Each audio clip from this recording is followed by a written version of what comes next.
Hello, and thank you once again for being here, for joining me for another episode of the Finish More Music podcast. So, we've got some great news, that being Mrs. M and I, my wonderful partner in life and partner in business, my fantastic wife, Anna, got some great news that we've got our visa for the US, which is something we've been really excited about because we're really keen to move out, destination Austin in Texas, and start to build the next chapter of our life. And we've finally got that now, so it's beautiful to have that in hand and to be looking forward at the next stages. And it was quite an interesting process because we always operate from the place that the outcome is inevitable. Because when you do that, you will go all in towards it. You know, you've heard me say this many times before. If you're a long-term listener of the podcast, my favourite quote, Henry Ford: whether you think you can or whether you think you can't, you are right. So by operating from the place that the outcome is inevitable, you'll go all in, thus making the chance of it more inevitable. You're basically having unwavering faith. And faith, of course, is a belief in something with the absence of evidence. That's ultimately what it means. But if you operate from the place of it's going to be okay, we're going to get it, let's go all in, then it actually increases your chances exponentially of making it happen. So in this case, not only did we put our very, very best selves into the application for getting the visa, but also we'd booked the flights. They're already in hand. The date of travel is already done. The accommodation at the other end is booked. We'd already put our house on the market and accepted an offer, and we're that much further along as a result of it. So yeah, really exciting news here at FMM Towers, and really keen to get moving on that front. Now, what are we going to talk about in this episode?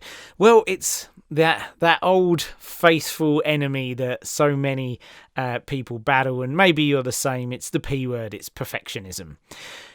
But I want to approach this from a different end this time, because I think we often look at this with a how do I overcome, surpass, avoid perfectionism.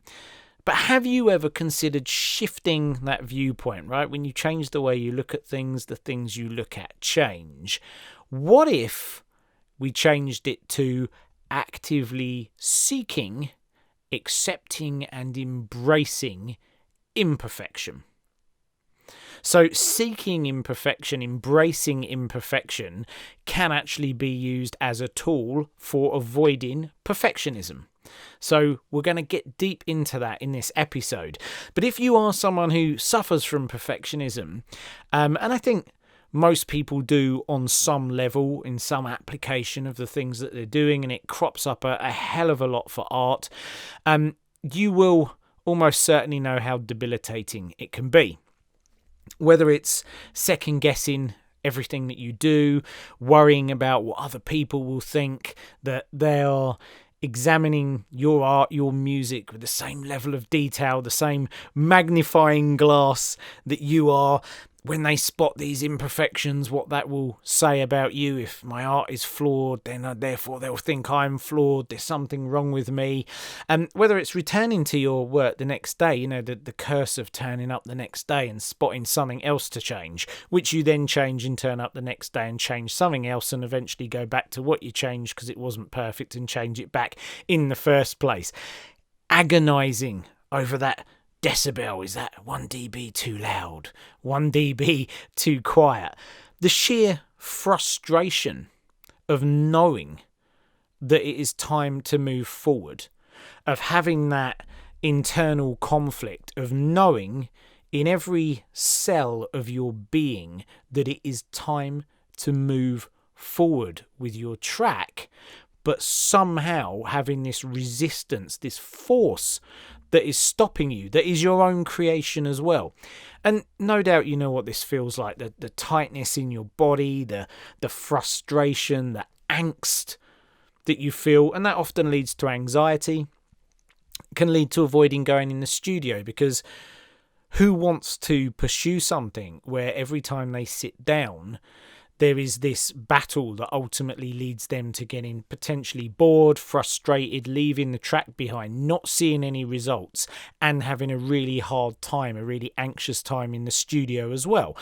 And the longer that goes on, the more pressure you will heap on yourself, because you think, well, I've been at this for so long and I still don't have results. Therefore, my expectations of the quality of the music that I should be writing have gone up even higher and even higher to these totally impossible to attain standards. And that then leads to what I refer to as perfection paralysis, literally not moving forward at all. And the real crying shame of this is I see so many people give up on their hopes and their dreams and their ambition and the art that they are totally capable of writing, but they give up because of perfectionism.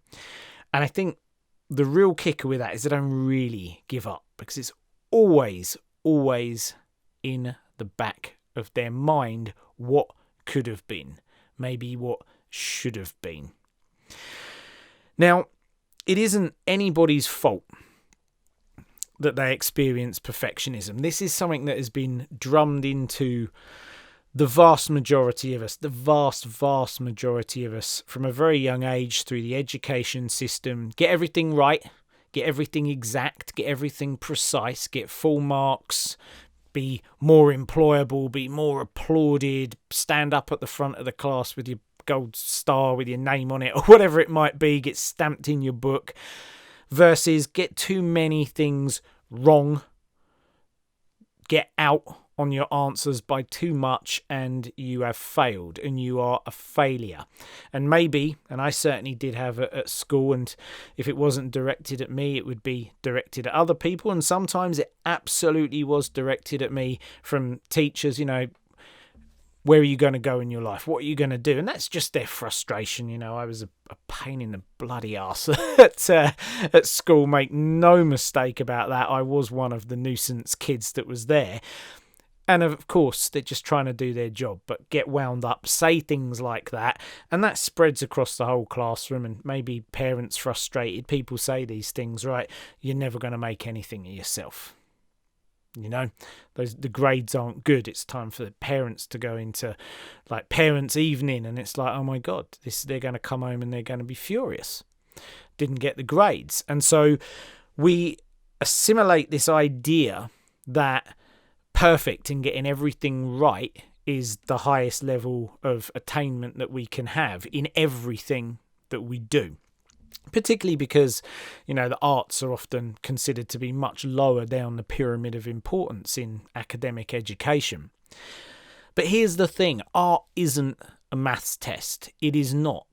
It is not the precision of engineering and surveying and accountancy and law and science and all of those things. And of course, many of those have a creative application as well. We think of an architect and we think of the creative applications there, indeed in engineering as well. And believe it or not, there is such a thing as creative accountancy. Certainly the big companies out there, your Amazons and your Facebooks, they'll be able to tell you there's very creative accountancy out there. And a way that a lawyer brings an argument and their team constructs it involves creativity. However, a lot of these things are, have aspects of them that require precision. You do not want imperfections when you're designing the safety system and mechanism of a passenger aircraft. We're not looking for any kind of imperfection there. There really is a right or a wrong. But that stuff isn't art. That isn't you writing a piece of music. Art has much more of a human connection, and human beings, all of us by our very nature, are flawed, we are error prone, and therefore art must be flawed. It must have errors. It must be imperfect to convey the human nature and the human connection. And here's the deal, when we consume art, we crave, we desire that human connection. It wasn't that long ago that I did a podcast with Dan from my team, and we talked about artificial intelligence, and a lot of the feedback that came from that is, no, computers can't they can't replicate us. They can't replicate the quirks and the nuances and the flaws and imperfections in us. And whether you think that is right or you think that is wrong. The reality is those quirks and those imperfections and those flaws are essential for us to connect and to feel that it's a human being. If you've ever been on the dance floor and listened to a DJ wrestling with 2 tracks as the kick drums phase in and out and there's like a tension and an energy, it's exciting. It's more exciting than sheer perfection, which of course we can never achieve. But perfection isn't actually desirable. We want the quirks, the imperfections, the flaws. They're interesting to us.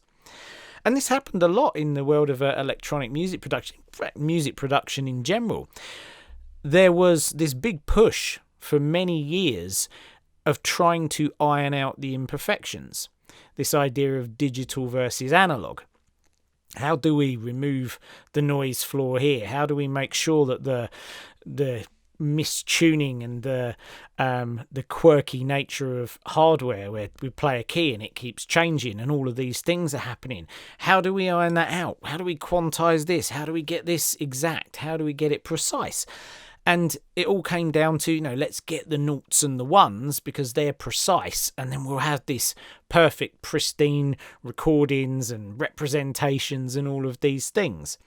What happened? Well, we got really far along that road and we didn't like it. We simply didn't like it. Cue software emulations of analog gear that have got the coloration. Even now you'll find things with noise on them and sometimes buttons to turn the noise on and the noise off to bring in some sort of noise floor for pumping and breathing and movement and texture and making the track sound more full. We have that in the best soft synths now, are considered to be the ones that do have this nature where they might drift in and out slightly in terms of tuning and the timbre of notes. We prefer it. We prefer that organic nature. So yes, perfection is by its very definition utterly impossible, but more than that, we don't want it. And when we did strive for it, we backed up and said, this isn't what we want. We didn't like it. So this is the question. When you're in the studio, what would happen? What could happen if you actively seek imperfection, or if you come across it, you leave it in? What if there's some noise and some grime in the recording process? What if you just left that in? Rather than doing take after take after take, trying to adjust everything to try and get it pristine. I could just make that a bit more pristine. I mean, certainly you're going to come into the law of diminishing returns anyway. You're never going to get it perfect. And the closer you try and get to that, every bit of time, every unit of time you spend on it is going to add even less to your perceived version of perfect and pristine. So you're on a hide into nothing anyway. But what if you stopped early? What if you went, sod it, let's leave that in. What might happen? What if you play the wrong notes? You play a bum note. Maybe it's not a bum note, maybe it's just a different note in the scale, rather than immediately snap to getting it right. What if you examine that? What if it's a bum note and you listen just how that's affected things rhythmically, how your perceived rhythm now with that accent of the bum note? Maybe you'll correct the note, but might there be something else there? Perhaps a piece of percussion or another sound could go in there. And the same if you're playing the keyboard.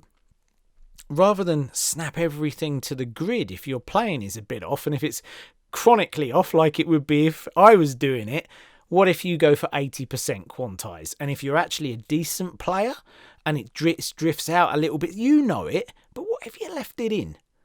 What if? How might that contribute to your art? Whereas if you correct everything, we know people don't want it. People don't want it. Same with the mix down, over engineering, get this dB here, get that here, get this perfectly, pristinely clean.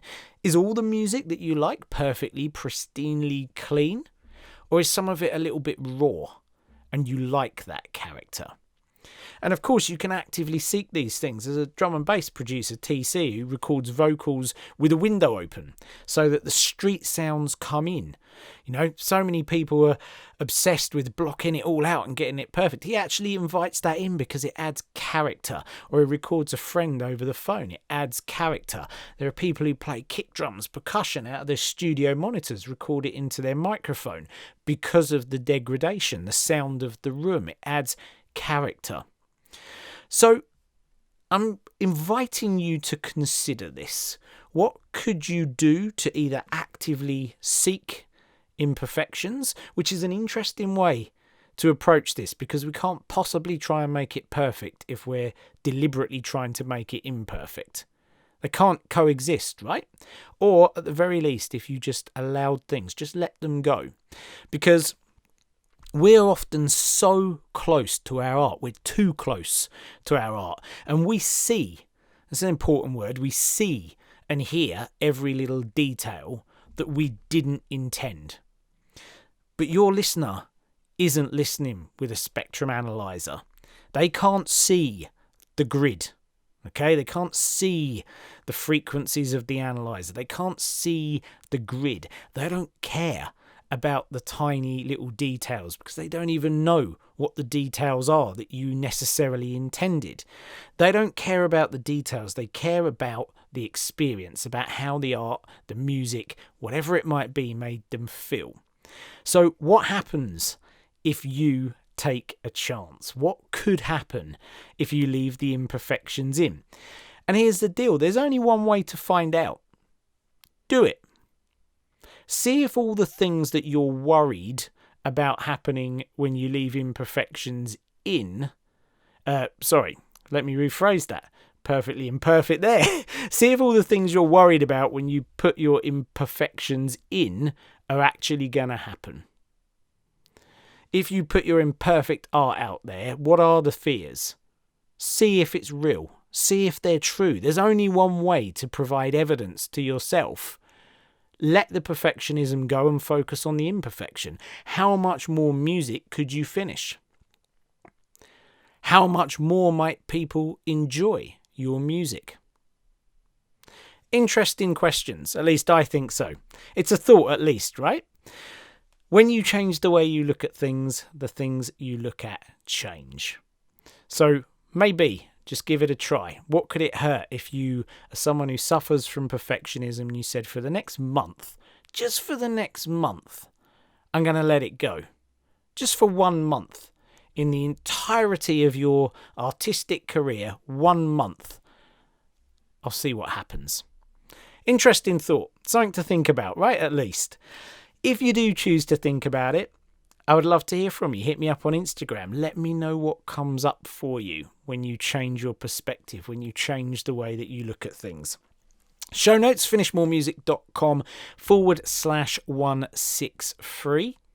I do hope that you've enjoyed the show. Take care. Until next time, happy music making.